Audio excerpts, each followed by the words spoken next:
É isso aí, seja bem-vindo a mais um episódio aqui do podcast Liderando com Fé. Sempre ao meu lado aqui, ó, meu co-host, grande Pastor Ronaldo, super de Deus. Vulgo meu pai, né? É, exatamente. É isso aí, gente. Brigadão você que está aqui com a gente, nos assistindo, mais uma quinta-feira. Para você que é novo aqui, ó, no nosso canal no YouTube, todas as quintas, às 19 horas, tem episódio novo. Lá no nosso Instagram, que é @liderando-com-fé, sem um acento, né? Com fé, _, você tem lá os cortes dos episódios, tem também ali a arte que traz quem serão os próximos convidados. Todas as informações sobre o podcast você também acha ali, encontra ali. Então, ó, não deixa de seguir lá a gente no Instagram. Temos também pelo Spotify, para você que curte aí ouvir o podcast, enfim, fazendo seu exercício, lavando aquela louça, etc. Também a gente tá lá pelo Spotify. Então, nos siga aí nas mídias sociais para você ter todas as informações. E aqui no YouTube, a galera precisa fazer o 3C, né, pai? Qual que é? 3C, tem que compartilhar, Por comentar. favor. Pelo menos para 5 pessoas agora. Aí, ó. Só clica aí, ó. Curtir, você curte, é tão fácil, compartilha com alguém. Quem não curtir tá quase em pecado, né? Vai, sacanagem. E daí deixa o sininho ativado também, se inscreva no canal. Comenta. Nós vamos ganhar alguns inscritos. Vamos, porque o bicho é brabo, hein? Nós estamos aqui com ele, grande pastor Henrique Maia. Deus, olha prazer aí, ó. com vocês, viu, gente? Que é isso, hein? Pastorzão Ronaldo, super de Deus. Super de Deus. Ele não é o Ronaldo da seleção, mas ele é fenômeno. Ele é fenômeno, o bicho é. E tenho certeza que vai ser um episódio muito, muito bacana. Então, fique até o final aqui com a gente vai falar sobre liderança e tantos outros assuntos muito importantes. E agora, pai, eu quero falar aqui de uma galera muito importante. Opa! Não, que faz esse projeto acontecer. Opa! Que são os nossos apoiadores. Isso. Nossos patrocinadores que estão aqui com a gente no projeto.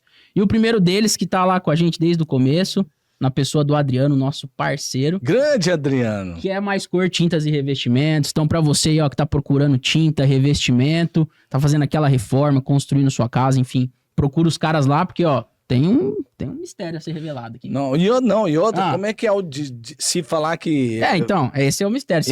Revela o mistério. Se falar que tá inscrito no podcast Liderando com Fé e mostrar que tá, já começa com 5% de desconto. O resto aí vai de você convencer lá um homem, entendeu? Que isso. Se liga, né? Se você agora não se inscrever, aí larga a mão. Todo mundo uma hora tem que pintar a casa. É verdade, uma hora chega, hein? Rapaz. Também temos... Pintar a igreja. Pintar a igreja. Aí, olha aí. Será que é um... Tá anotado. Será? Bom, a gente também tem aqui com a gente o pessoal da SFI Chips MS, para você que quer dar aquela melhorada aí na performance do seu carro, na sua caminhonete, enfim. Fala aí com o pessoal, entra aí no Instagram deles também. Os nossos amigos Alexandre e Noan Fontoura, parceiros nossos aqui. Sempre parceiraço. E ela também, né, que tá aqui com a gente, Daniele Mitani, Arquitetura e Interiores, para você que quer um projeto aí de arquitetura, de design de interiores, segue ela também lá nas mídias sociais. Bom, pai, dito isto, agora vamos em frente. Rapaz, agora... Apresenta o homem aí de uma maneira mais agora detalhada pra gente. Como diriam nossos amigos do Trazendo a Arca, o chão vai tremer, o céu vai se abrir. Aí, Gustavão, começou as piadinhas de pastor, velho. Gustavão também tá aqui com a gente. Confesso que eu tava com saudade das reações do pastor Ronaldo. Que isso, são ótimas. Tô aqui com um cara que é super de Deus, Super de Deus? Casado com uma super de Deus. É mesmo? Que é a Camila, não, rapaz. A pastora Camila, ela voa, rapaz. É a vontade dele. É o livre-arbítrio. É o livre-arbítrio dele, por sinal, né? Não, inclusive, pra vir pra cá, ele perguntou se ele acredita em livre-arbítrio. Ele a teologia acredita. dela é essa. Entendi. Ele perguntou pra ela, amor, posso ir? Ela falou que você pode. Eu tô com vontade. Tô com vontade de ir no podcast. Ela falou, você tá. Agora você tá. E aí, Tito e Petrus. Maria Clara, Tito e Petrus. Petrus. Isso. Rapaz, você vê que tem... Filho de casal chique tem que ter uns nomes. Os nomes diferenciados, velho. De Deus, o cara é pai dessa turma aí. Esse pai dessa turma, lindo demais. É lindo demais. Essa família é linda demais. E pastor de onde, pai? Rapaz, ele é pastor... Vem aqui. ele é pastor da Ednis e também é fundador da igreja Isso. e do instituto, porque tem um instituto aqui, eu tô vendo aqui. Instituto Ednis, isso Ednis, mesmo. e já tem também Ednis em outras cidades e até em outra nação. E vai se espalhar em outras nações. Que legal. É isso Pastor aí, Henrique, é isso seja bem-vindo, cara. Poxa, muito obrigado, muito feliz de estar aqui com vocês. Tá na presença do pastor Ronaldo, para mim é sempre uma alegria muito grande. Estava aqui conversando nos bastidores, né? Foi o meu primeiro pastorzão, né? Primeira pessoa. Olha aí. Meu primeiro aconselhamento pastoral foi o pastor Ronaldo. Ah, que Entende? legal. E foi justamente em um apelo conduzido pelo pastor Ronaldo, num retiro de carnaval no ano de 2006, que eu entreguei minha vida para Jesus. Então foi a noite de responder a Cristo, ao amor de Cristo. Deus usou a vida do pastor Ronaldo. Então são Glória pessoas a assim Deus. marcam as nossas vidas, né? Opa, E glória o Gabriel, a eu Deus. lembro dele desde quando ele era muito ruim jogando futebol. Não sei se tem melhorou alguma coisa ou não. Aí, Lidão, você Ô, convida Luiz, o cara, Ele velho, era pro pé cara, duro, pô, melhorou. que Eu quero lembrar, porque na chácara ele era meio pé duro. Que é isso? Pô, aí esculhambou. Era o Felipe, o zagueirão, e o Gabriel na frente, chutando pra fora, né? Grande Feps. Um abraço pro Feps. Só Brincadeira, mas amo muito a família de vocês, é alegria estar participando desse projeto, tá, gente? Tenho acompanhado aí as entrevistas, né, o tempo de conversa e as pessoas que vocês têm trazido, então me sinto bem honrado de estar aqui com vocês. Bom, então, dia 1º de julho, a gente vai estar celebrando 6 anos de ministério, Show de né, bola. desde a fundação, a gente está muito feliz por isso. E basicamente tudo se iniciou, o detalhamento dessa visão se iniciou por um sonho que Deus me confiou, ainda em 2015. Então, 2015, 2016, eu tinha um sonho, né? Era uma visão bem detalhada que Deus nos confiou e que houve uma sequência. Por 5 noites seguidas, Deus me confiou o mesmo sonho com o mesmo grau de detalhamento. Uau. E por 2 anos, 2015 e 2016, eu fiquei calado, não compartilhei nem com a Camila, a gente já era casado, porque era algo que me assombrava. Era algo que eu me considerava assim, muito fora do compasso, ou incapaz, ou desqualificado para corresponder. Mas tinha um detalhamento, esse detalhamento envolvia tanto um movimento de igrejas, mas algo voltado para uma espiritualidade que fosse ativa para a sociedade. Então, algo que entrasse em diálogo com a sociedade. Pois bem, fiquei por 2 anos gerando isso, gestacionando sozinho, até compartilhar com a Camila. E depois de 3 anos e meio de gestação, e põe aí uns 6 meses de tempo de oração sabático mesmo, chegou o tempo de iniciar essa visão. Eu até gosto de dizer, né, e faço questão de enfatizar, Deus sempre foi muito bom comigo, eu não tenho histórias traumáticas de líderes e pastores. Deus me confiou bons pastores que cuidaram de mim, me instruíram, me promoveram. Então, o nascimento desse ministério foi a partir de uma direção mesmo, assim, sabe? Eu, por mim mesmo, teria continuado onde eu estava, onde fui muito bem acolhido, e sou muito grato a Deus que é o Ministério Verbo da Vida. Os pastores que eu tive lá, todos, assim, realmente, eu falo, gente, eu não tenho histórias traumáticas para contar, trágicas, porque Deus foi muito bom em colocar pessoas que me instruíram mesmo no caminho. Mas aí, então, são 6 anos de ministério, cara, 6 anos. E ao longo desses anos, a gente tem, vamos dizer assim, seguido o mapa que Deus confiou em visão a respeito desses locais que nós estamos plantando essas igrejas. Bacana. Então não foi por conta de um processo traumático, alguma coisa que aconteceu, foi uma visão mesmo que Deus te trouxe. Bem específico. E foi um tempo para poder aceitar. Não foi fácil. Entender que assim, Deus nos faz na medida exata, né, do propósito que Ele preparou de antemão para que nós vivêssemos, né? A gente não é maior e nem menor, né? Ele nos faz a medida, né? Na medida exata. Então, foi basicamente esse o processo. Top. E hoje, assim, a igreja, a Ednis, ela nasceu aqui em Campo Grande, né? Nasceu em Campo Grande. Tá aqui ainda em Campo Grande, Sim, se você puder falar onde ela fica, sim. o endereço. E qual que hoje é o tamanho de vocês? Vocês estão, como meu pai falou no início, né, pai? Em outras cidades, em outras nações. Fala um pouco pra gente. Bom, muito bom. Aqui, hoje, a gente está lá na região norte, que é na região do Nova Lima. Em frente ao Bosque dos Ipês. Então, vamos dizer assim, atravessou a avenida, quando começa o primeiro quarteirão do Nova Lima é onde está a nossa igreja. Que legal. E a gente tem, assim, provado realmente de algo maravilhoso. Deus tem dado um crescimento qualitativo e também quantitativo. E ao longo desse processo, nós plantamos igrejas em Campinas, em Londrina, em Goiânia, em Manaus, em Joinville. Joinville e Goiânia são trabalhos iniciais. E em Atlanta, né, na Georgia, nos Estados Unidos, nós estamos com uma igreja lá, com pastores já enviados para lá, inclusive se mudaram recentemente.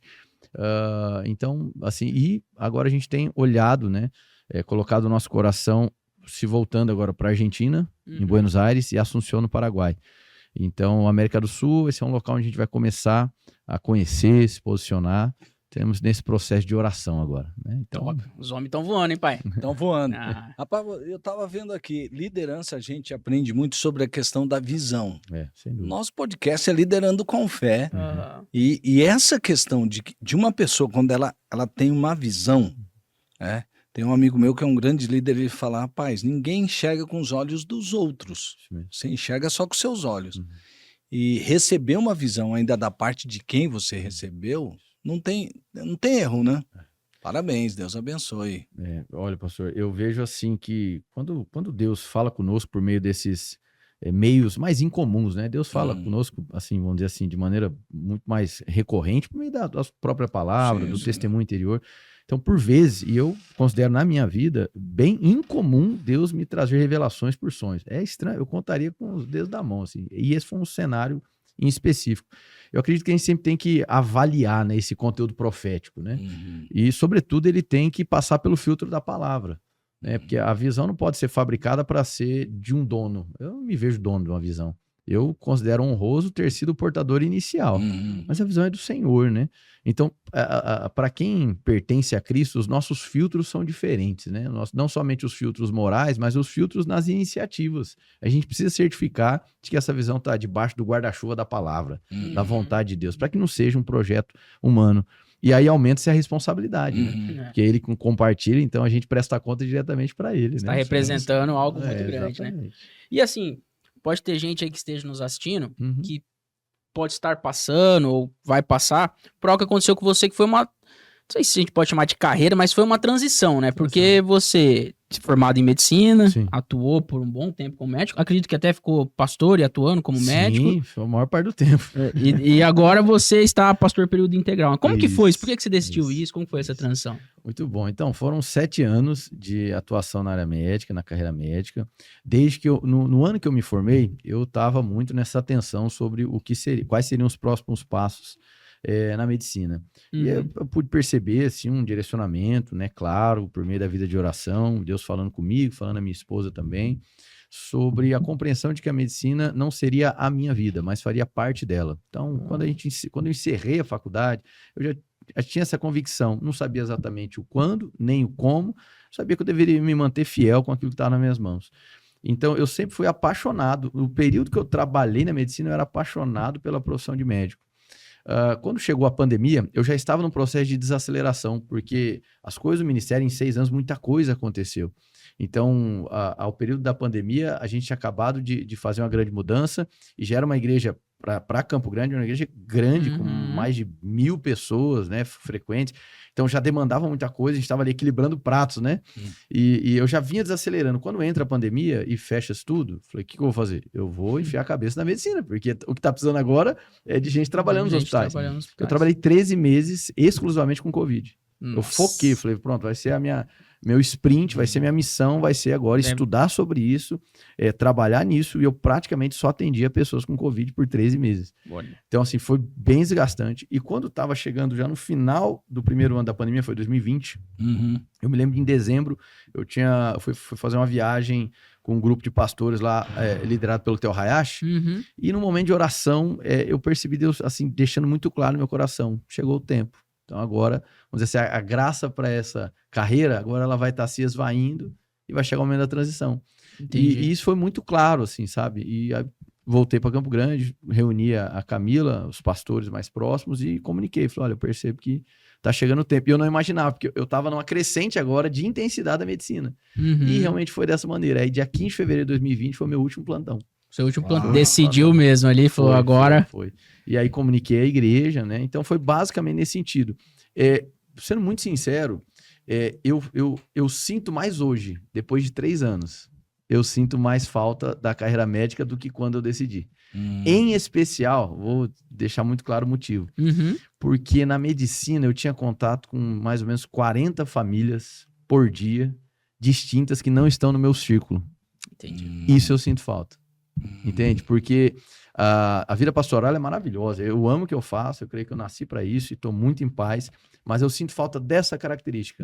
Porque por vezes você lida predominantemente, o pastor tem muito mais experiência, pode falar, com pessoas do círculo ministerial. Sim. Pastores, líderes. E eu percebo, isso é um cuidado que eu tenho tido comigo mesmo, né?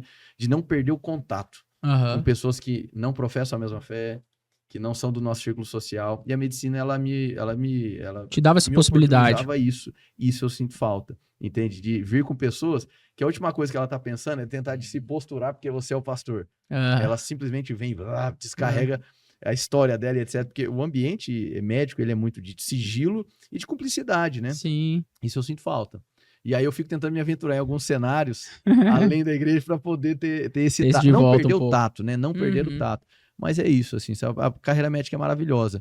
Meu CRM continua ativo, então eu posso prescrever. Eu brinco que eu sou o médico do condomínio agora. Eu só prescrevo receitinha pra criança, né? Pra quem tá com tosse. Ó, tá com dor na garganta aqui. Meu CRM tá ativo. Um dos nossos projetos via Instituto Social é ter uma clínica multiprofissional na região norte para atendimento das pessoas. A gente está arquitetando, desenhando isso. Não sei o que virá pela frente, mas eu sei que o tempo hoje é para me dedicar de maneira exclusiva, né? Entendi. Ao ministério. E tem sido maravilhoso. Da mesma maneira que eu era apaixonado pela carreira médica, a paixão está canalizada para o ministério, sou muito satisfeito com isso. Nem consigo me ver voltando para a carreira médica, mas está tudo bem. Que legal, show. E você tocou no assunto do instituto aí já um pouco. Como que é? O que é esse instituto? O que vocês fazem? Quem quiser ajudar, participar, como é que faz? Legal, muito bom. Então, assim, como eu disse, né, a visão da Edenis, ela nasce com esse viés que a gente chama de espiritualidade ativa, certo? Ou seja, a gente entende que como igreja a gente tem a vocação, uma vocação profética de ser a voz de Deus na sociedade. Então, qual é o trabalho nosso? É de traduzir a vontade de Deus em algo ativo para a sociedade. Então, tudo que é construído dentro do templo, enquanto espiritualidade, maturidade, etc., crescimento na fé, tem por, entre aspas, obrigação para quem está ali na Edenis, de traduzir isso de maneira ativa para a sociedade, né? Então, é bem aquele conceito latino do período do protestantismo, né? Da reforma, de coram Deo, né? Uma vida inteira, uma integralidade diante de Deus. Então, sem aquela separação de sacro e secular. Então, tudo que pode ser feito para a glória de Deus. Então, a gente busca promover esse diálogo com a sociedade. Com isso, a nossa igreja foi ganhando essa natureza de responsabilidade social. Legal. Então, a temática social para nós, ela tá já entremeada na nossa visão, ela faz parte da nossa cultura. E com isso, o ministério social da igreja ele foi ganhando contornos, com ações de continuidade, ações pontuais. E a gente foi percebendo que a partir desse ministério, a gente gostaria de desdobrar outros projetos. Então, comunidade terapêutica, casa de acolhimento institucional, escolas rurais. Essas são pautas, são projetos nossos. Eu não vou colocar aqui prazo que vai acontecer, mas que irão acontecer. E a gente percebeu que era necessário, vamos dizer assim, algo que centralizasse, isso fosse organizado, fosse mais profissionalizado, a administração e a gestão. E aí veio o sonho do Instituto. Então, é um instituto social, certo? Sim. Onde nele, já de maneira ativa, já existem ações sociais, então tem esporte para as crianças do Nova Lima, aula de judô. A gente agora vai recomeçar, né? Porque lançou ano passado, e agora vai começar uma nova etapa do Novos Rumos, que é um programa de capacitação profissional. Então, cada mês é uma capacitação. Isso é importante, voltado para salgado, voltado para fazer bolo, para criar microempreendedor, para reinserir no mercado de trabalho. E o Instituto vai ser esse local onde nós vamos criar novos projetos, vai ser a partir dele. Então, daí que nasceu e é assim que ele está operando. E fica lá no Nova Lima. Fica lá no Nova Lima. No grande Nova Lima. Assim, tecnicamente, ele fica na primeira rua do Vida Nova, vamos dizer assim. Né? A 2 quilômetros da igreja, é pertinho ali. Então é bem bacana. Legal. Estão fazendo a diferença ali na comunidade local. Graças a Deus. Show de bola, hein? Eu tinha uma pergunta um pouquinho mais pro final, mas eu já vou trazer para agora, para apimentar um pouco. Pode? Agora. Manda bala. Pode, Luiz? Tá tranquilo. O Luiz deixou, velho. Então, Aí, pronto, vai. Não, você falou dessa parte social, né? Da igreja fazer a diferença ali. Sim. No bairro de vocês, etc. Trazendo aí um outro elemento. Qual que você acha que é a relação entre igreja e política? Existe ou não existe? Deve existir ou não deve existir? Qual que é a sua visão sobre isso? Perfeito. Muito bom mesmo. Vamos lá. Se a gente pegar as institutas de Calvino falava sobre uma relação entre igreja e Estado que eu acho que pelo menos a gente deve analisar e refletir. Ele fala, a igreja nunca deve ser subserviente ao Estado, mas ela deve ter um papel fiscalizador e entender que o Estado não está no patamar da igreja. A igreja representa uma autoridade que ela vai além da autoridade civil. Não significa que a gente não deva obedecer às autoridades civis, evidentemente. Mas eu gosto dessa posição onde a igreja ela não fica abaixo. Ela fica numa posição horizontalizada de diálogo, de formar pessoas para que pense de maneira pública, pense a coisa pública e que, sobretudo, fiscalize. entende? Legal. Então, eu não vejo a fé cristã conseguindo ser abraçada por nenhuma ideologia. Esse é meu ponto. Eu vejo que existem pautas que foram ou emprestadas ou sequestradas. Então, você tem a pauta da defesa da mulher. Isso é uma pauta bíblica, certo? A pauta da justiça social. Isso é uma pauta bíblica, mas é sequestrada por uma ideologia. A pauta da família ela é uma pauta bíblica. A pauta das liberdades individuais, da propriedade privada. Você tem texto bíblico que vai te referenciar isso. E, por vezes, é emprestada por outras ideologias. Então, eu percebo que nenhuma ideologia é capaz de nos satisfazer.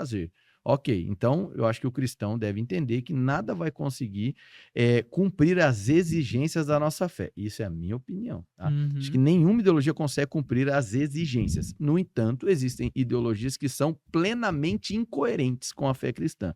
E outras Muito bom. que dialogam, mas nunca suprem. Então eu percebo que um cristão ele precisa encontrar satisfação em Deus, satisfação na presença e entender que o Messias é um só.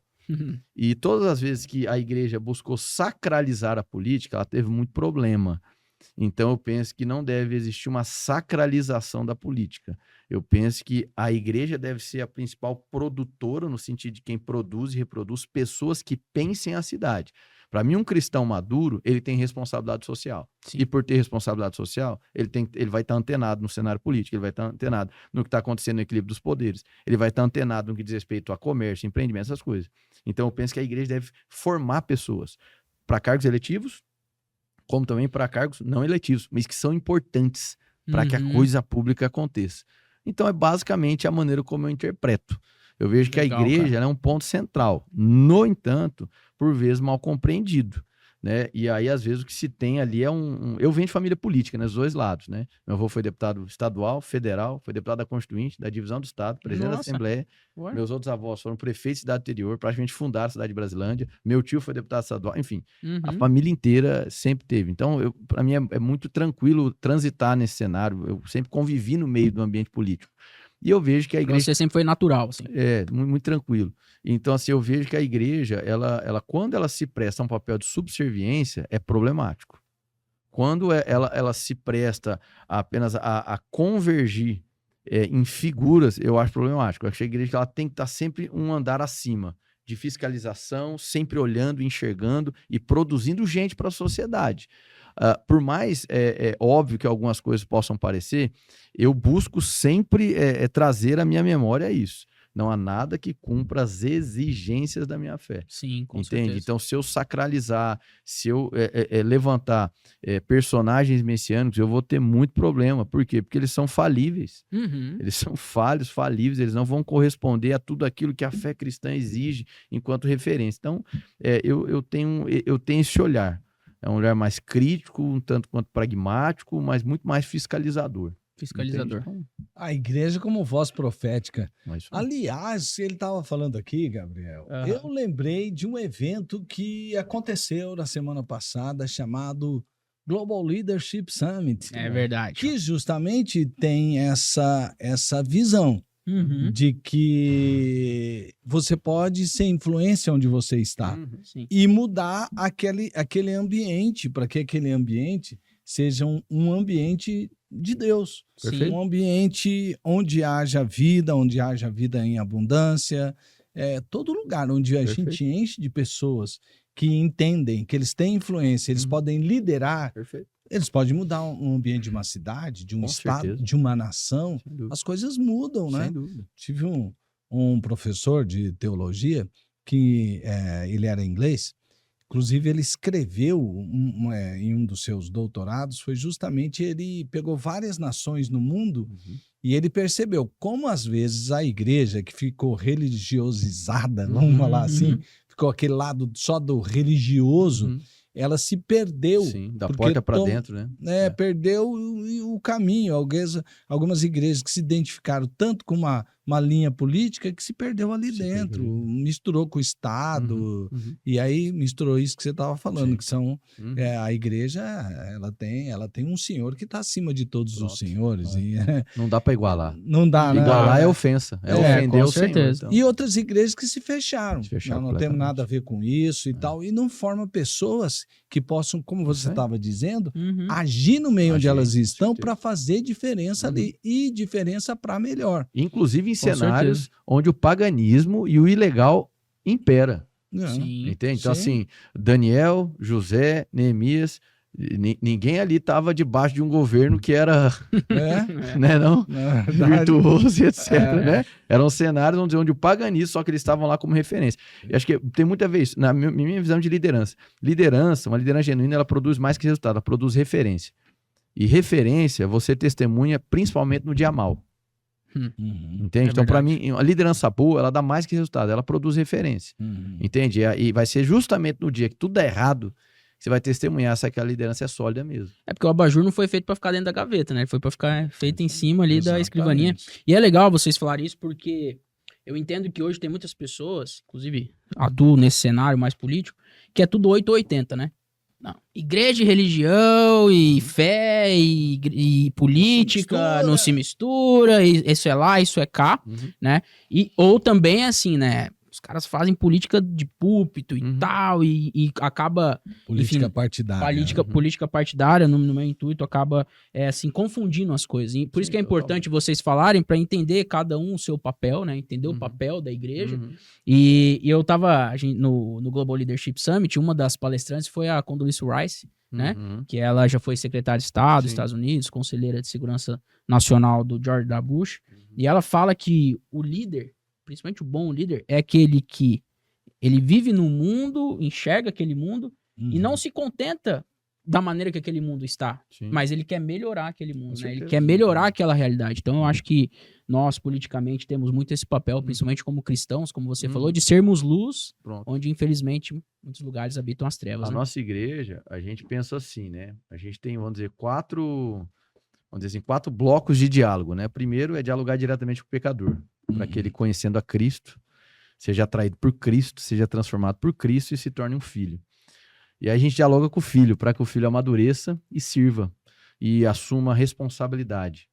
E a gente quer que esse terceiro bloco, que é a do líder, do voluntário, etc., ele continue esse processo de refinamento, amadurecimento, para que ele se transforme num reformador na sociedade.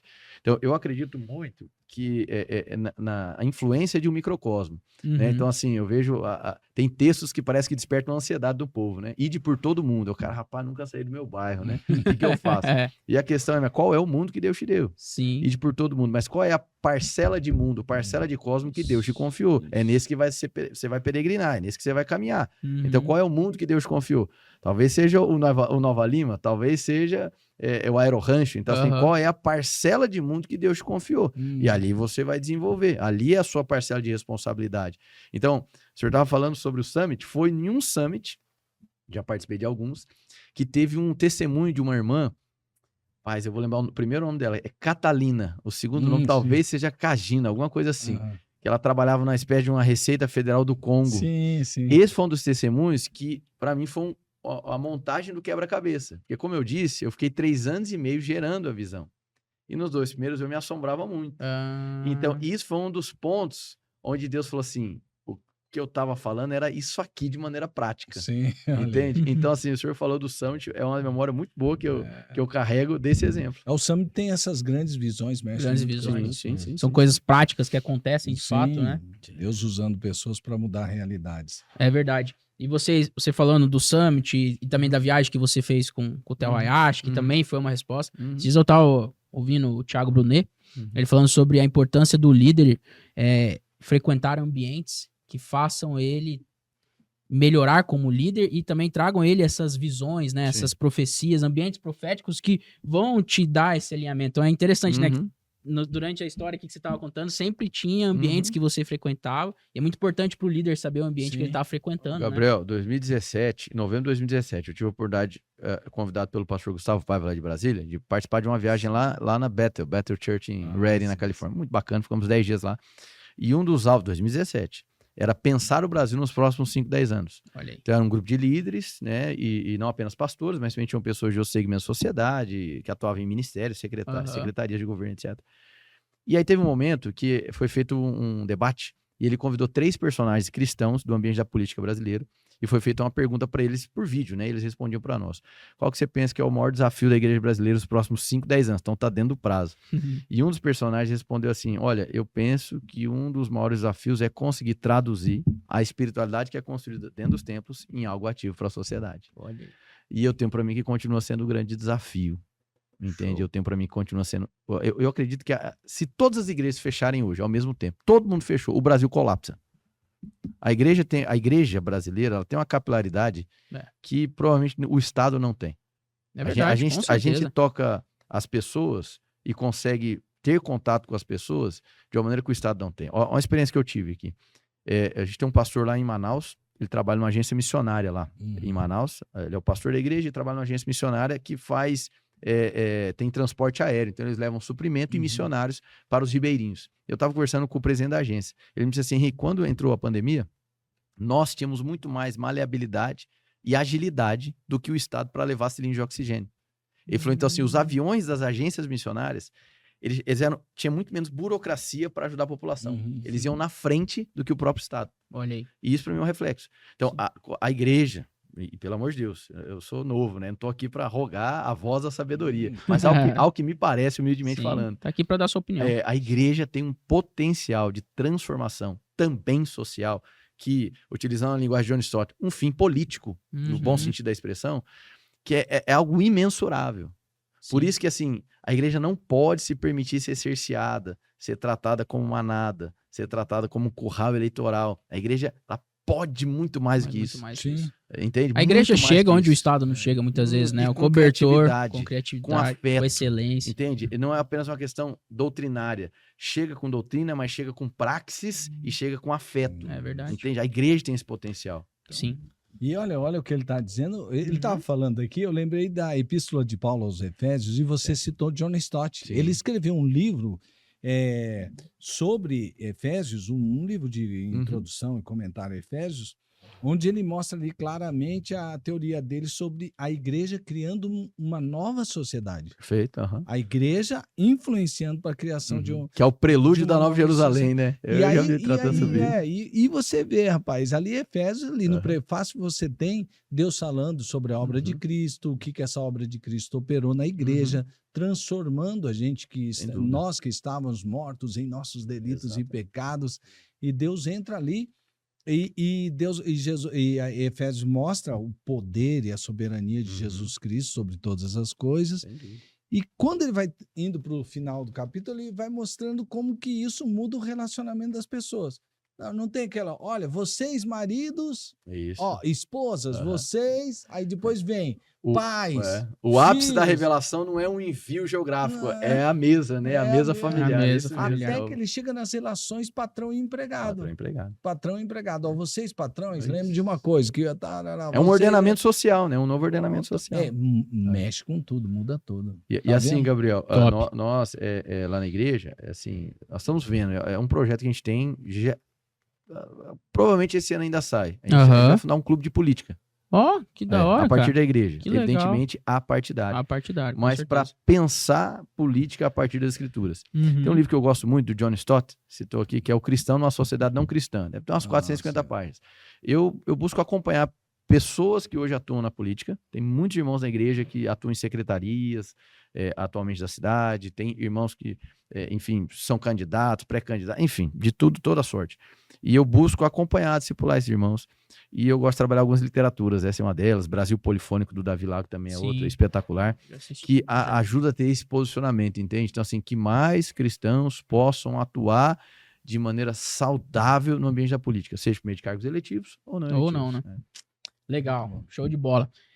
E assim, você tava falando aqui, né, do ambiente de mesa, familiar. Sim. Você aí, pai de 3, né? Isso mesmo. Tem aí a sua turma, o seu time, esposo da Camila. Bom, a gente vê que hoje a gente vive, infelizmente, num momento assim que o conceito, principalmente o conceito cristão sobre família, vem sendo muito assim, querem desmoralizar, né?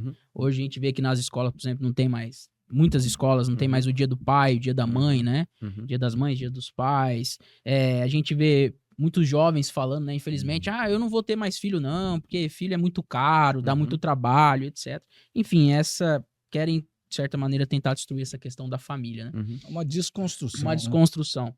Assim, como líder na sua família e também pastor, né? Uhum. Lidando assim com... Qual que é a importância da família pra você, Henrique? E como que a gente pode incentivar, cara, e promover Uhum. o fortalecimento da família nessa Uhum. geração? Tá, muito bom. Bom, primeiro eu vou tratar sobre duas questões. A primeira é sobre essa posição de resistência por meio da consistência. Outra coisa é o que eu acredito vai acontecer nos próximos capítulos a nível de Brasil. Bom, primeira questão. Eu acredito que não há nada melhor do que em meio ao ataque você ser uma referência segura do que é o conceito. Não há como o Estado definir o que é família, porque sem a família não existe Estado, né? Uhum. Aristóteles já defendia isso falando sobre a polis. Só existe a polis se você tiver famílias reunidas que formam um vilarejo, que constituem a polis. Então, assim, no fim, o que é mais orgânico de uma sociedade é uma família. Entende? Então, assim, por mais ataque que sofra, no fim, você vai depender de pelo menos uma família para que a sociedade seja restaurada, senão ela tem o seu fim. Uhum. Então, é uma questão, vamos dizer assim, do ponto de vista intelectual, é muito fácil ser resolvida. Da nossa parte, enquanto cristãos, acho que existem preceitos bíblicos, imperativos que são muito claros. Sal da terra, luz do mundo, são chamadas de Deus para que nós sejamos um referencial para as pessoas, para que nós possamos orientar as pessoas. Então, muitas das vezes, nós não teremos tantos canais vamos dizer assim, e amplitude a nível de espaço para falar, como aqueles que nos atacam. No entanto, o nosso testemunho, ele produz algo. E por vezes nós não vamos ter muito o que falar, nós vamos ter muito o que evidenciar por meio do nosso testemunho. E na geração que a gente vive, de coisas líquidas, superficiais, insustentáveis, qualquer modelo social que você apresenta que tem consistência, ele vai produzir um fruto. E a família é um modelo. Família cristã é um modelo consistente. Que produz fruto. Sim. Entende? Produz frutos para a sociedade, produz frutos para a cadeia produtiva, produz frutos para o ordenamento social. Então, eu vejo que tem tempos que nós temos que nos silenciar, não no sentido de que nós estamos oprimidos e ofendidos, mas que o nosso bom testemunho vai florescer. Falar por si só vai florescer. Em outros momentos, e tendo os espaços para isso, e graças a Deus pelas pessoas que Deus levanta, falar, mas falar com autoridade. Entende? Sair um pouco daquele debate superficial, sabe, só de ataques e de memes, né? A cultura muito pesada, e trazer, assim, colocar uma lente realmente naquilo que floresce. E o outro ponto, eu vejo que a sociedade, a gente está até conversando antes aqui do episódio, ela trabalha de maneira pendular, né? Então, você chega no momento que... Eu estava lendo, inclusive, fugiu agora o autor, um autor americano que ele é de orientação progressista. E hoje eles discutem, não é mais o marxismo cultural, é a era pós-marxista. Porque eles perceberam que o modelo identitário ele é insustentável. Então, os próprios estudos estão demonstrando que já não há mais sustentabilidade no modelo identitário dos pequenos grupos. Os pequenos grupos não conseguem reger a sociedade, certo? O pequeno grupo que se identifica com isso, as distorções de gênero e etc. Então, não dá. Então, eles já estão pensando de outra maneira e olhando muito para a religião. Eles estão tentando fazer uma nova leitura de Paulo para vincular um pensamento progressista, para você ter uma ideia. Então, assim, é um modelo insustentável, porque hoje as pessoas percebendo que é insustentável, o pêndulo volta. Então, hoje você tem o quê? Uma busca por liturgia. A nossa geração, ela está voltando agora para, olha, negócio que muda toda hora, isso não me satisfaz, eu preciso de algo que seja um pouquinho menos volátil, mais consistente, e aí agora está se voltando para cá. Você vai conversar, por exemplo, com padres, vocês vão perceber que hoje o movimento jovem nas igrejas católicas apostólicas romanas, o movimento jovem está pedindo por liturgia tradicional. Olha só que interessante isso. Então, é uma curva que a sociedade está fazendo, porque chega um momento que o que era antigo agora vira novidade. Sim. Então, existe uma retomada. Por exemplo, há 10 anos atrás, ninguém falava de educação clássica. Hoje está no debate. Literatura clássica tinha sido abandonada. Tem escolas resgatando literatura clássica. Agora, evidente, o movimento social leva anos, talvez décadas. Mas eu percebo que, assim, há um esgotamento, assim, sabe? Porque se provou insustentável. Você não mantém a sociedade com políticas identitárias. Então, agora vai voltando. E está voltando para o que é clássico, está voltando para o que é litúrgico, está voltando para aquilo que tem mais a ver com ordem. Entende? É a maneira como eu interpreto o movimento social hoje. Entendi. Entende? Até na política, né? Jovens hoje conservadores, né? Antes os jovens, não, porque isso... Tá se definindo, né? O que é ainda. Acho que assim... Eu gosto de um autor brasileiro, inclusive conservador, que diz, olha, o brasileiro está descobrindo o conservadorismo brasileiro. Porque o conservadorismo britânico no Brasil a gente vai ter muito insucesso. Entende? Então, assim, você vai pegar Edmund Burke e pensar que você vai viver Burke do século XIX aqui, especificamente, você vai ter muita dificuldade. Entende? E outro ponto, que é, vamos dizer, o conservadorismo tupiniquim, é por conta da massa evangélica, tentou igualar cristianismo e conservadorismo. E já ficou muito claro que não. Não são sinônimos. Não são, e nem foram criados para ser. Então, eu acho que é um conservadorismo que está se definindo ainda. Está sendo construído. Ainda é muito. Se falava muito pouco novo. em direita, Muito pouco, conservadorismo, muito etc. pouco, né? Agora muito que. pouco. Existia oposição de poder, não existia oposição de ideia. É verdade. Agora que existe. Então, é um movimento, eu vejo como positivo. O próprio debate em si, para mim, ele já é maravilhoso. Enriquece muito mais, né? Claro. Você é um cara jovem, né, meu? Né? Já tá ali um pouco mais que jovem, mas ainda é muito jovem. Fiz aí. 35 anos. Show de bola. Cara jovem, pô. Tá na flor da idade. Bem jovem. Se for pra jogar um fute, aguenta. É o cara que os velhos falam, não tá correndo, pô, guri novo aqui, rapaz. E você já lidera milhares de pessoas, né? E, assim, na sua igreja, como espero que todas recebam de todas as gerações, né? Desde bebê até a melhor idade.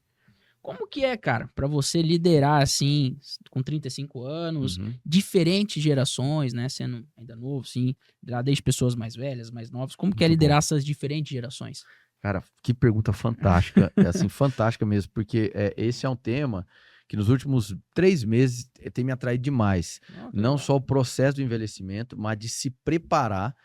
Em 2050, se Jesus não voltar, a população brasileira vai ser 1/3 de pessoas idosas. Essa é a estatística atual, entende? A população brasileira, ela envelheceu num ritmo acelerado 10 vezes mais do que a França. Nós envelhecemos em 20 anos o que a França envelheceu em 200. Não pensar... tem um autor que vai dizer assim, a melhor época para você pensar a velhice, ou o processo de envelhecimento, é entre 35 e 40 anos de idade. Só que geralmente a gente pensa na pessoa idosa depois que a gente vira a pessoa idosa, né? Entende?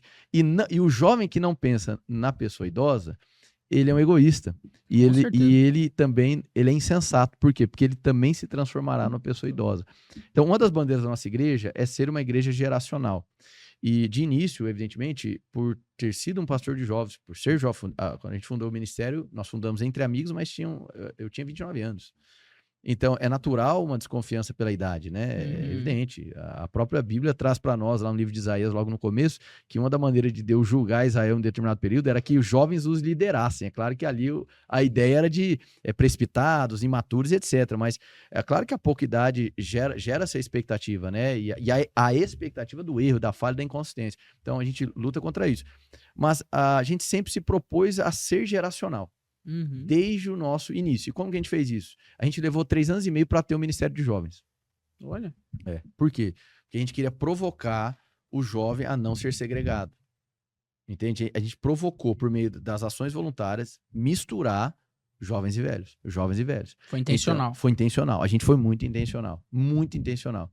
Até os mais idosos na igreja se sentirem parte, pertencentes, e é o que acontece. E a gente está muito feliz por isso, entende? Então, é evidente, nossa igreja ela tem um predomínio de pessoas ali que vão dos 25 a 45 anos de idade, o predomínio talvez seja ali, mas é uma igreja de famílias. Isso é muito bacana. E até a maneira da gente pensar a dinâmica de culto, a estrutura de culto, é pensando em alcançar o todo e não focado. Então, a gente até brinca, né? A gente é moderno da porta para fora, para dentro a gente é mais tradicional. Assim. Eu cresci com meu avô, então eu tenho mais essa influência. Tem mais essa influência. Então, esse voltar-se para os mais velhos, primeiro que é uma necessidade, né? Eu até compartilhei domingo, pastor, assim, sabe? Dentro da mensagem, um exemplo, o tanto que me entristeceu nas últimas eleições é essa ruptura da juventude com os mais velhos. Então, não foi 1, 2, 5, dezenas de vezes, pessoas falando assim, esse tiozão não entende nada. Porque essa geração agora acompanhou o avanço tecnológico e essa geração tem a experiência e conselho. E é um problema, né? Como que eu consigo conciliar a experiência e a sabedoria com quem está numa era ultramoderna e tecnológica? É uma tensão, mas tem espaço para tudo isso, entende? Eu penso que como igreja a gente deve se propor a trazer as pessoas para esse debate, entende? Eu acho que quando o jovem ele rompe, ele tem essa ruptura com os mais velhos, ele tem muito problema. Ele tem muito problema.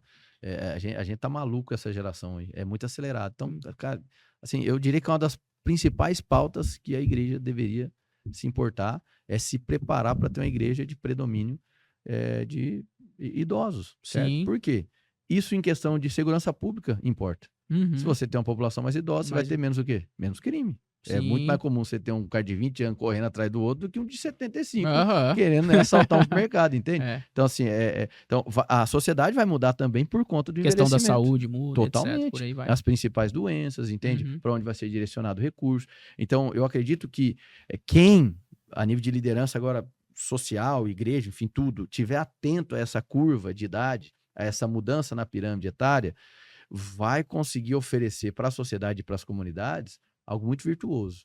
Entende? Entendi. E começa pela intencionalidade, entende? A gente se Aham. propôs a ser intencional, da maneira como a Aham. gente podia. Sim. E eu vejo que tá florescendo isso. É fazer, né? Começar. Fazer. Legal. Não, é uma pergunta assim, por que eu fiz? Porque eu acredito que pro líder é um desafio ele comunicar com diferentes gerações, Com né? certeza. Até a Ser Condoleezza- versátil, né? ser Conseguir versátil, conseguir você É atingir difícil. o objetivo. A Condoleezza Rice Difícil. estava falando que ela falou, né, dessas diferentes gerações assim, porque o jovem olha pro cara que é um pouco mais velho e fala: "Ah, esse cara é ultrapassado. É O que, eu mais que ele escutei, né? sabe? É o tiozão." não sabe nada. Isso, Que isso. isso, cara? E o mais velho já olha pro jovem e fala assim: "Ah, hoje os jovens de hoje é aquele cara que ele vê 2 vídeos no YouTube, ele é expert daquilo. Pô. É o cara que não fica sem o celularzinho, e etc." E ela quis mostrar Expert de tudo, sem profundidade isso, nada. sem profundidade nada. E ela faz essa relação, mas pra chegar na onde? Ela chega assim que é importante as gerações estarem alinhadas, principalmente falando de país, assim, Uhum. para que se tenha uma nação forte. E isso precisa ter, para ter essa comunicação, humildade, vontade de certeza, ouvir, vontade de certeza. aprender, entender que ela até fala que não é porque eu sou a Condoleezza Rice, já fiz tudo isso, Aham. que eu não posso aprender com quem é mais jovem do Sim, que eu, é uma- ter essa escutativa, Uma essa troca. correspondência, né? Sim. Eu vejo, assim, eu atuei boa parte do meu tempo na saúde mental, né? Eu quase concluí uma pós-graduação de psiquiatria, só não concluí porque faltou o TCC, entrou a pandemia e logo eu transicionei para o ministério. Uhum. Mas eu gosto muito da área de saúde mental. E eu vejo que um dos maiores desafios nossos, hoje, é desacelerar. Entende? É uma sobrecarga informacional, né? Sim. Você tem aquele livro do Brett McCracken, Pirâmide da Sabedoria, ele fala muito sobre isso. O problema é do excesso de informação. A gente fica toda hora daquela tela branca, a gente não sabe o que faz. É muita informação. Então, tá todo mundo hoje, se a pessoa não tá com transtorno de ansiedade diagnosticado, pelo menos com sintoma ansioso, a maioria das pessoas estão. Ou déficit de atenção, sem o transtorno, déficit. Por quê? É tanta informação, a gente fica estressado. E quanto mais estressado, pior o nosso juízo, o nosso discernimento. A gente não consegue discernir o que é importante do que é irrelevante. Então você pega o cara domingo, ele chora porque descobriu que é amado por Deus. Na segunda, alguém descurtiu ele na rede social, parece que tem um peso maior do que isso aqui. Do que isso Mas aqui. como? Porque quando o nosso cérebro está tomado por excesso de informação, ele está estressado, ele não consegue discernir o que importa do que é trivial.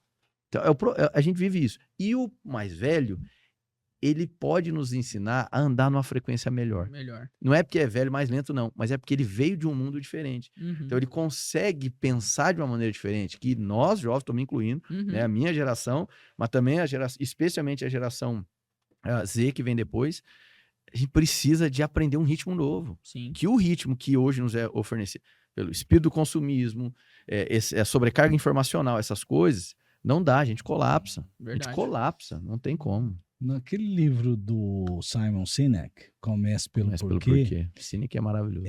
ele inclusive aborda esse assunto que é muito interessante. Você está falando de saúde mental.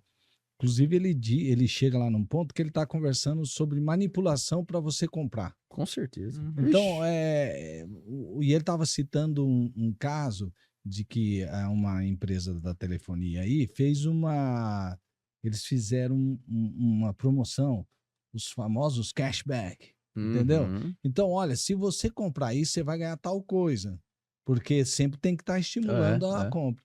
E aí, as famosas letras pequenas, né? Ele colocou que como aquilo é uma manipulação e como que as empresas fazem direto isso. Uhum. Só que na letra pequena estava escrito que era só um por endereço.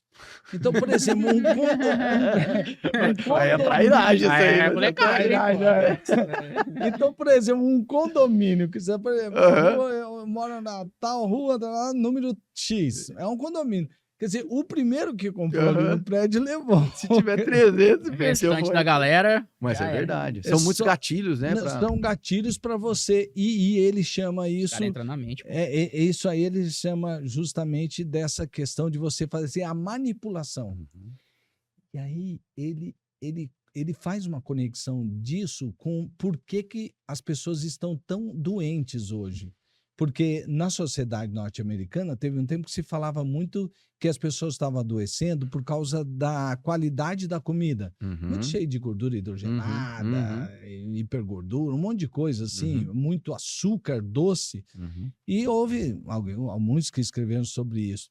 E ele estava dizendo que ele tem um parceiro, ele fala isso lá, ele leu um livro, né? Ele cita lá o nome do autor que eu esqueci, que ele, através do livro dele, ele diz que esse mundo de muitas informações e dessa correria das empresas para que você consuma, é realmente a grande causa da falta de saúde mental Com certeza. e, obviamente, física. E ele, inclusive, cita aqui nesse livro, o médico diz que a causa de muitos cânceres que você não vinha antigamente está justamente ligado a isso que você estava falando. Porque é um ciclo de insatisfação. Informação. É sobrecarga informacional. De insatisfação. Quer dizer, a pessoa fica estressada. Eu quero ter algo. Mas olha lá o que ele está mostrando. Peraí, eu não tenho isso aqui ainda. A necessidade de dar opinião sobre tudo. Também tem isso, Então, né? as pessoas se sentem obrigadas a ter opinião. Hoje você falar não sei... quase uma ofensa, né? Entende? E assim, você não sabe? Não, porque prefiro não opinar. Não tenho conhecimento suficiente. Pô, você não viu tal vídeo? Que tá bombando. Como que você não viu, né? Viralizou, mano. Assim, Isso vai estressando, entende? Vai estressando, afeta o juízo, enfim, afeta aquilo que você valoriza. É muito sério. Então, eu acredito que esses enfrentamentos e o diálogo com a população mais idosa, eu acredito que nos ajuda a encontrar um ritmo mais sábio. Sim. Muito mais sábio, entende? Eu acho que a gente precisa, quanto mais cola geracional, eu chamo assim, mais saudável a comunidade vai ser, né? Legal. No avivamento de Deus, eu vejo que todas as gerações elas podem participar de alguma maneira. É verdade. Né? A criança participa com a sua inocência, o adolescente ali com a sua entrega, o jovem com a sua força, o adulto com a sua destreza técnica e o mais velho certamente com a sua sabedoria. Então... Top. Pai, a conversa é boa, o tempo passa rápido, rapaz. Infelizmente já passou bastante aí, mas Ô, Luiz, podemos ir um pouquinho mais aqui, cara? Você deixa? O Luiz deixou. Não. Porque eu tenho umas perguntinhas aqui a mais. E o Luiz fala, fala logo desse daqui. Mas se eu estiver respondendo demorado, vocês avisam. Não tem. Você tá gostando, pastor Gustavo? Se o pastor Gustavo tá gostando, pô. Todo mundo vai gostar, então. Você é louco. Fala logo desse aqui, ó. Eu vou falar desse aí, então. Não, porque esse aqui eu quero ver. Quero ver. Porque o homem, ele... A gente tá aqui diante de uma inteligência privilegiada. Mesmo porque ele é médico e pastor. Exatamente. Posso colocar você um pouquinho na fogueira aí? Vai, vamos embora. Agora é um momento telecurso aqui, porque eu vou explicar um negócio só antes pra tá ligado? De sabedoria que vem do alto. É verdade. Não, mas é o seguinte. Essa semana, a gente tá... esse podcast tá indo ao ar aí quinta-feira. Teve um PL aí, que é um projeto de lei, que tá gerando aí certos comentários e muitos burburinhos, que é o 1904/24. Certo? E ele vem sendo pautado no Congresso Nacional essa semana. Mas assim, pra gente começar do começo, né? E você como médico, acho que você pode opinar bastante, mas só para as pessoas terem um entendimento assim. O Conselho de Medicina Veterinária, ele proíbe um procedimento que chama assistolia fetal em animais, certo? Porém, o STF chegou e falou que esse procedimento, ele cabe em seres humanos. Mesmo também o próprio Conselho de Medicina Federal, mesmo conselho, tendo falado que não cabe, o STF, mais uma vez, pautou sobre essa questão. Na minha visão, né, ele assim, vai além das suas fronteiras de atuação. Sim. E pelo que eu andei lendo, aí você pode até me corrigir, mas assim, é um procedimento muito, assim, covarde, digamos assim, né? Porque ele enfia uma agulha cruel, enfia uma agulha... É barbárie, né? Ele enfia, pra quem tá nos ouvindo aqui, ele enfia uma agulha ali na barriga da mãe, né? Pra entrar no feto, tenta atingir o coração, né? E o bebê, ele morre. Libera uma substância, ele morre. E um cara que tava explicando, é como se o bebê tivesse sentido uma dor de uma parada cardíaca, de um ataque cardíaco. A sistolia é aquele, quando aparece em filme, né? Aquela linha reta. Isso linha... é a sistolia, tá? A ausência de batimento detectável, né? Então seria isso. É induzir uma parada. Isso. E isso seria feito, né?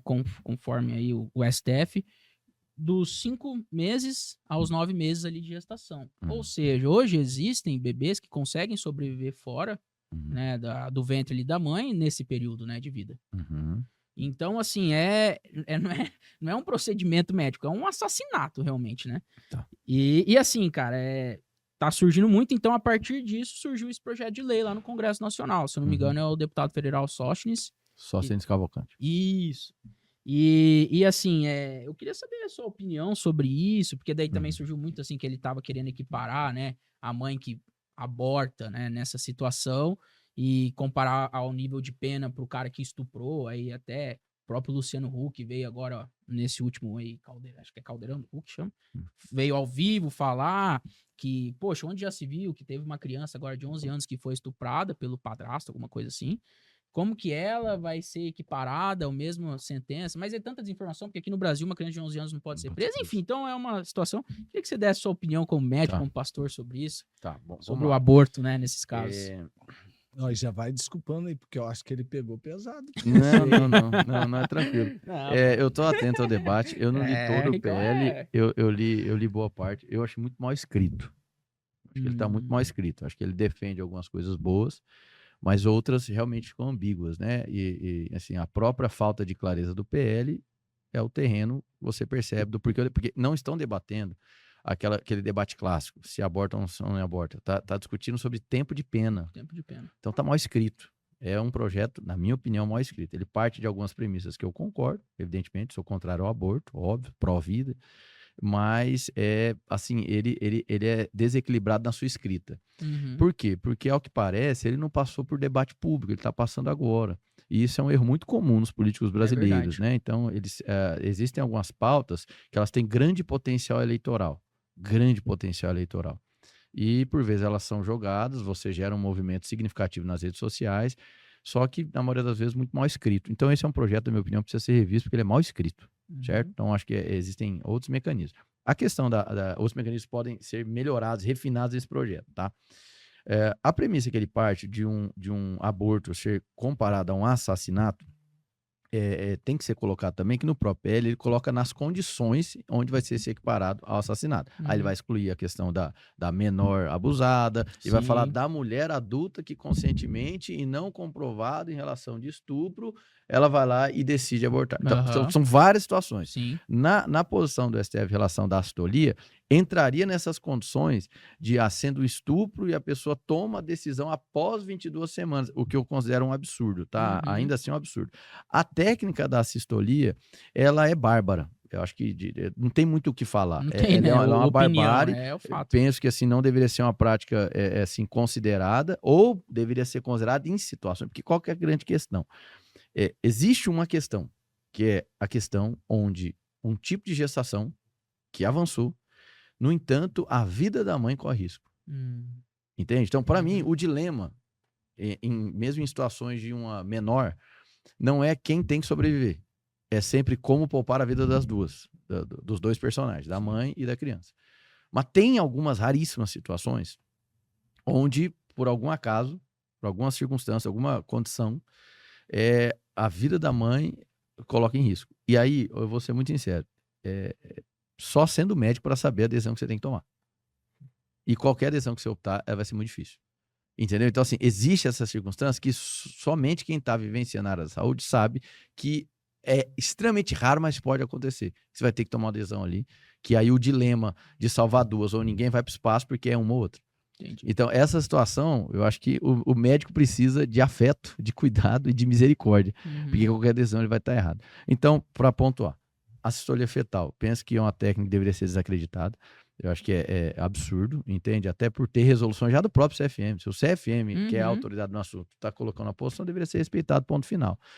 A questão do aborto, evidentemente, eu sou plenamente contrário. A questão do PL, ele é muito mal escrito. Porque qual que é a questão? Existe a pena para estupro. O Gustavo do Direito ele vai saber qual que é a pena máxima, acho que 16 anos, acho que 18 anos. E de assassinato seria 20, um negócio assim.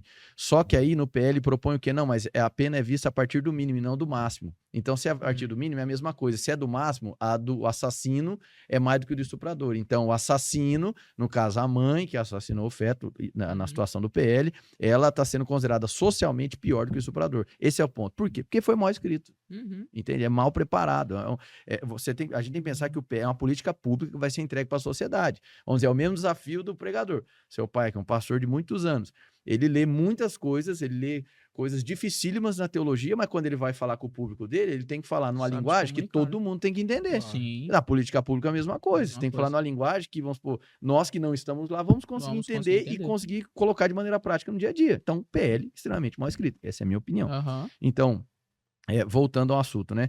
Essa questão acho que precisa deixar muito claro que tipo de pena a sociedade quer para o estuprador. Uhum. Eu acho que um projeto voltado, né, para o povo, ele tem que deixar muito claro o sentimento do povo. Tá?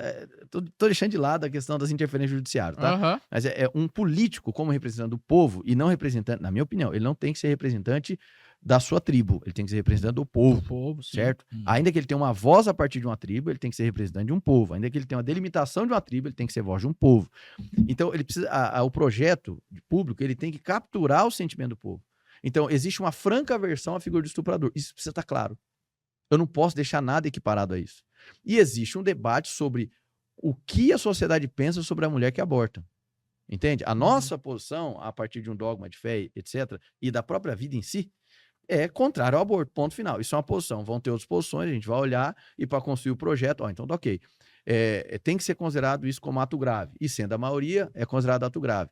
Mas eu posso socialmente penalizar essa mulher para ela ser equiparada com o estuprador? Me parece que talvez não seja sábio. Eu posso trazer algum tipo de punição, reconhecendo como assassinato pós 22 semanas, que, na minha opinião, é um tipo de assassinato, ok? Pós 22 semanas, enfim, em qualquer circunstância, mas especialmente pós 22 semanas. Mas eu preciso pensar também no convívio social. E se eu igualo, eu abro margem para outros cenários. Porque hoje, vamos dizer assim, aqueles que creem na vida, no ventre, etc., beleza, conseguiram entregar um rótulo de assassino para a mulher. Mas e o que o outro lado, em algum momento, pode conseguir equiparar ao estupro? Você está entendendo? Então, o projeto foi mal escrito. Ponto, é isso. Então, para mim, é uma questão... o absoluto, a gente não debate, é óbvio. Contrário ao aborto. Mas a maneira como foi escrito, entrega como projeto, Entendi. mal escrito. Entendi.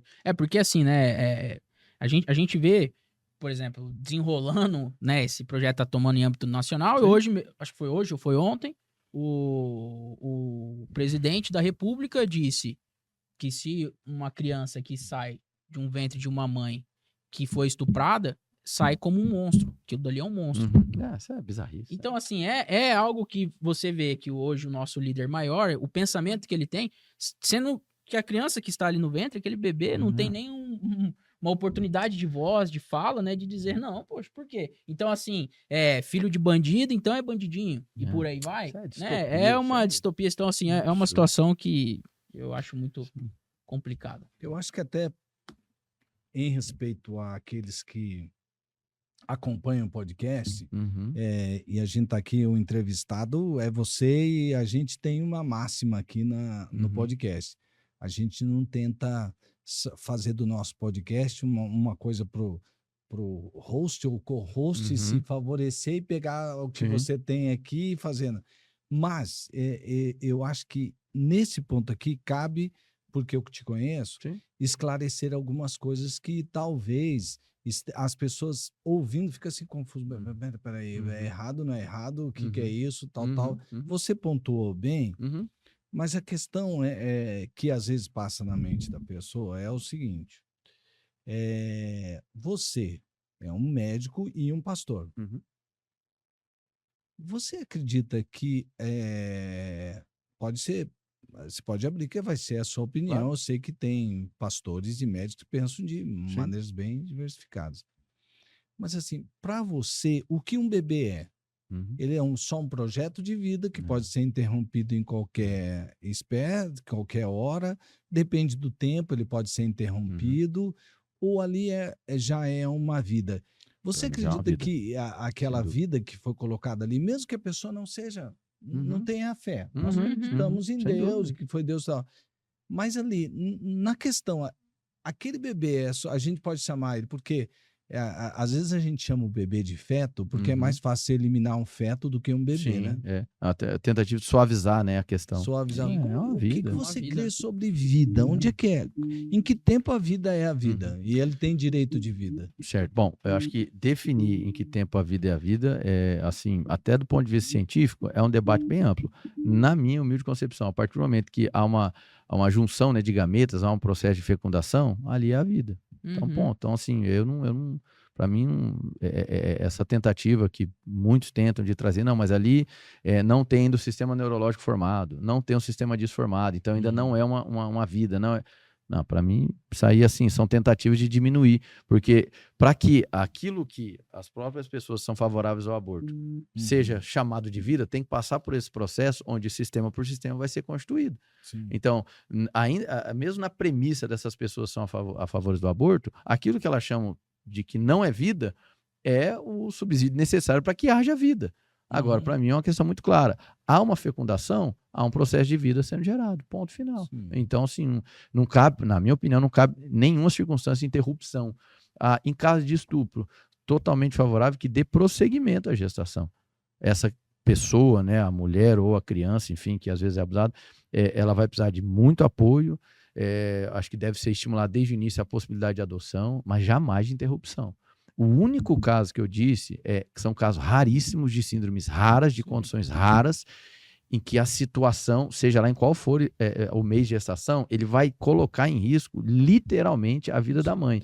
E é difícil você salvar os dois. E que o já único é caso. contemplado em Já é lei. contemplado. Sim, já é contemplado. em E tá lei. ok. Aham. Até a questão do estupro ela Aham. já é contemplada Exatamente. de uma maneira que a gente pode concordar ou discordar, É. mas ela já é contemplada em lei. Eu acho que o que passa disso é que envolve essa discussão um pouco mais. Sobre em que momento começa a vida. Pra mim, Mas é importante trazer esse esclarecimento, porque até Com por causa certeza. do próprio PL, a gente vê que o que dificultou toda essa situação é a desinformação, é a própria redação, Muito. assim como você disse. Muito. Até na própria redação ele fala que cabe à mãe também escolher, e ela tem esse direito de escolher para não precisar abortar, a questão de levar para adoção, etc. Tem isso escrito também no E PL. se não me engano, o próprio autor do PL diz que está aberto a fazer Sim, correções. sim, nessas sim. questões. Começou.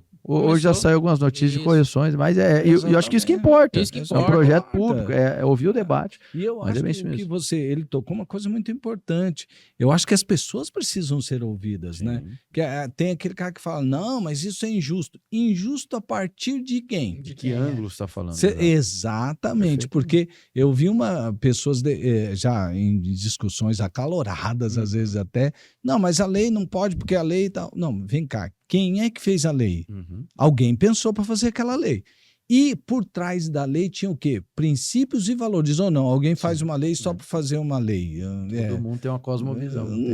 Exatamente. Você querer cortar do debate, não, esses aí são cristãos retrógrados. Você está eliminando uma pessoa que, aliás, até as próprias leis e até os direitos humanos, a gente estava falando aqui com um podcast anterior, né, do pastor Philip Breder, um grande pensador desse momento, e ele estava dizendo, mas isso já é por si só uma negação ao próprio pensamento. Com certeza. Você exclui já assim, não, você não pode contemplar, e então, porque tudo que se vê no mundo de hoje veio basicamente de uma formação judaico-cristã. Com certeza. Você não A pode... sociedade mais civilizada e organizada. Exatamente. Então, aí realmente foi muito bom ouvir isso de você, Claro. de a gente jogar para que as pessoas se interessem mais também, né? Porque senão você, não, eu quero saber disso daí. Ver um short no YouTube, ver um negócio no TikTok, já sabe, não, vamos nos aprofundar nessa questão, vamos parar, vamos pensar. Então, a última pra fechar aqui. Pro homem fechar Aí a chave sim, de ouro, pra gente vamos liberar que a agenda do cara é cara, Luizão. Meu Eu vi Deus. aqui, pelo amor de Deus, meu Pix, já que eu vou ter que pagar pra ele. Henrique, pra você, cara, o que significa ser um líder? E se você já puder acrescentar nesse caldo aí, o que é liderar com fé? Muito bom. Bom, dentro daquilo que eu trouxe como pensamento previamente, né? Para mim, liderança tem a ver com assumir responsabilidades para produzir referência. Então, Legal. de maneira muito clara, né? O líder, ele é alguém, ele não tem apenas seguidores, mas pessoas o seguem porque ele tem uma visão clara. Essa visão ela é diretiva, ela está apontando para um lugar. Acho que liderança, ela tem muito mais a ver com um quem que está por, vamos dizer assim, assumindo isso, do que com um como, ou um quando, ou um aonde. Então, para mim, tem muito a ver com um quem. Quem é essa pessoa? Quem Deus está te forjando para ser. E se você, como um líder, eu acredito que todo mundo tem uma semente de liderança voltado para alguma área, ambiente da vida, algum cenário, enfim. Mas um líder precisa entender, acima de todas as coisas, que ele foi chamado para assumir, gerir responsabilidades e dessa maneira produzir referência.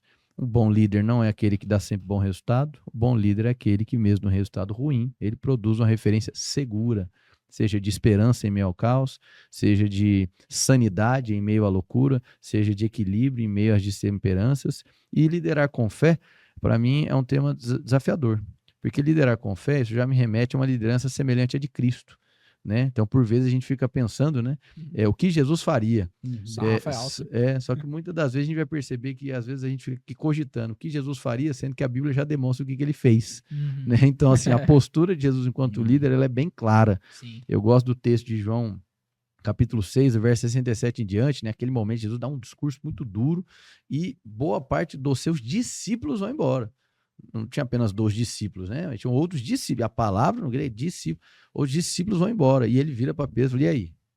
Como quem diz, né?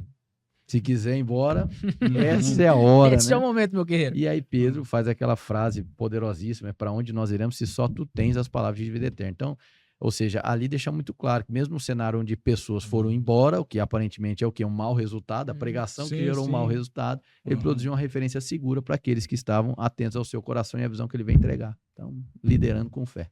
Aí sim, o homem que é isso? Se ouviu Você não quer vir participar sempre com a gente? Não falhou, não falhou a Luizão. gravação, não, né?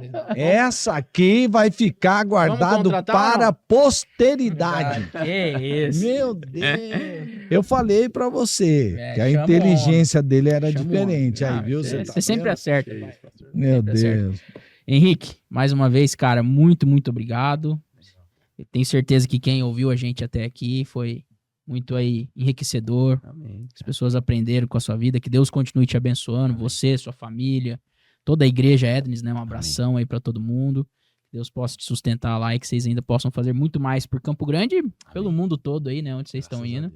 E assim, né, pai? A gente sempre pede aqui pro nosso convidado Indicação a do indicação de um livro. Aí. E o homem, ele pode falar: eu posso indicar o meu livro. quê? Aí, Meu vai. bicho é diferenciado aqui, ó. Escritor. Vamos ver. Você é louco. Escreveu um livro, então Bom. indica seu E livro. pode indicar tá o bom, outro também tá que bom. você quiser. Fica à vontade. Bom, então eu vou indicar o meu livro, né, que é o livro Money, Mamon e Mostarda. Então é uma abordagem que vai falar sobre o lugar do dinheiro na adoração. Acho que a Bíblia ela é exaustiva em falar sobre como o dinheiro e as riquezas participam das nossas vidas, mas eu também acredito que nos últimos 20, 30 anos, todos nós cristãos fomos, vamos dizer assim, maculados aí pelo excesso de teologia da prosperidade, alguns desequilíbrios que eu considero que não sejam muito saudáveis.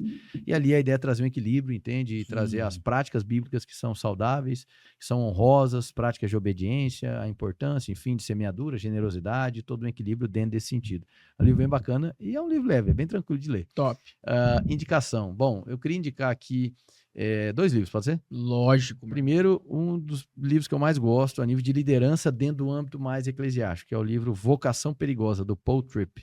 Esse livro é espetacular, é simplesmente fantástico, assim, para ministros, para pastores, líderes dentro de um ambiente cristão. E o outro livro eu citei aqui, mas eu quero só endossar, que é o livro, a gente tratou muito sobre política, questões sociais, O Cristão numa Sociedade Não Cristã, do John Stott. É um livro que eu tenho aconselhado pessoas que têm essa chamada para a área pública, eu tenho indicado para ler. Ali ele vai tratar sobre Legal, vou ler. temas importantíssimos, inclusive temas sobre guerra, sobre aborto, sobre... Ó, enfim, é simplesmente fantástico, traz muita sanidade, né? John Stott dispensa comentários. comentários. Legal. É isso aí. E onde que a galera compra seu livro, encontra seu livro? Bom, muito bom. Tem na Amazon. Na Amazon. Aí, pronto. Tem na... Vai na Mas eu- Amazon, escreve o livro Mas dele. especialmente, assim, a gente Money, tem uma Mamon e livraria lá na Mostarda. igreja também, que é Eden's legal. Store, e lá tem esse livro. O Vocação Perigosa, do Paul Tripp, também tem na Amazon, enfim. Bacana. É bom demais. Cara, essa câmera aqui, ó, é toda sua. Se você quiser deixar seu último recado, falar suas mídias sociais, fica à vontade. É um show de bola. Bom, minhas mídias sociais, não tô acostumado a fazer isso, não. viu? Ah, tchau, cara. Mas Cara. @henrique Maia, você pode procurar lá no Instagram. E eu quero aqui fazer votos tanto para esse podcast, né, pro Ronaldo, pastor Ronaldo, pro Gabriel, mas para você que está nos assistindo, nos ouvindo, que você possa ser amadurecido por meio desses debates, que você busque a palavra e que você permita ser desenvolvido na fé e na intelectualidade. A nossa cidade, as igrejas, a nossa nação precisa de pessoas que creem de maneira adequada e que pensem de maneira madura. É isso aí, meu recado. Show de bola, pai. E você? Qual que é a sua? Bom, eu creio que... Sabe o que eu pensei aqui? Fala pra mim. Em você que está assistindo, Fala que eu te... você assistir outra vez e outra vez, que você vai amadurecer muito com cada raciocínio, reflexão que teve aqui. E ler bastante. Aqui a gente tem muitas indicações de bons livros. Verdade. E conversar e dialogar nesse momento em que a gente está precisando muito do diálogo e de você ser essa influência. Quando você estava falando, eu justamente lembrava de que o próprio Jesus foi quem disse que nós devemos ser o sal. O sal que é que dá o sabor, o sal é que faz realmente as coisas que precisam permanecer na sociedade, permaneçam, que é a consistência, a palavra que tanto você citou aqui. E nós precisamos conservar esses princípios e esses valores que vêm da palavra de Deus. Isso é luz, né? Que quando você disse, eu guardei aqui isso aqui, porque a liderança, eu estava pensando esses dias, fazer uma reflexão na Bíblia, que justamente a gente precisa ser muito mais do que aquilo que a gente fica debatendo. A gente precisa ser realmente, mais do que nunca, um exemplo de confiança. Amém, pastor. Né? De confiança. E o exemplo de confiança vem justamente de uma pessoa que ela é consistente naquilo que ela faz, com consistência, baseado naquilo que ela crê. Verdade, pastor. Tivemos uma aula muito grande aqui hoje. Muito legal. Foi um prazer receber o Henrique. Gente, então é isso. Posso dar o tchau? Tchau. Você deixa ou não? Então, bom. Gente, ó, muito obrigado, viu? Dá um tchau pra dizer assim, ó, tchau, mas até a próxima. Até semana que vem, como eu já te disse aqui, ó, toda quinta-feira, às 19 horas, a gente tem um episódio novo aqui. Então, não deixe de acompanhar a gente aqui pelo YouTube, se inscreva, comenta aí o que você achou desse episódio, compartilha com a galera aí na sua igreja, enfim, com seus familiares. Espero que, assim como eu, você tenha sido abençoado aí, tenha aprendido muito com esse episódio. Eu aprendi demais. A gente falou sobre família, sobre liderança em diferentes gerações, falamos sobre a igreja, a sociedade, a igreja e a política, falamos sobre o que significa ser um líder, o que significa liderar com fé, falamos sobre aborto, enfim, tem muita coisa muito boa aqui, então não deixe aí de compartilhar, assiste de novo. E é isso, a gente se vê aí na próxima quinta-feira, se Deus quiser. Deus abençoe sua casa, sua família. Forte abraço, gente. Valeu!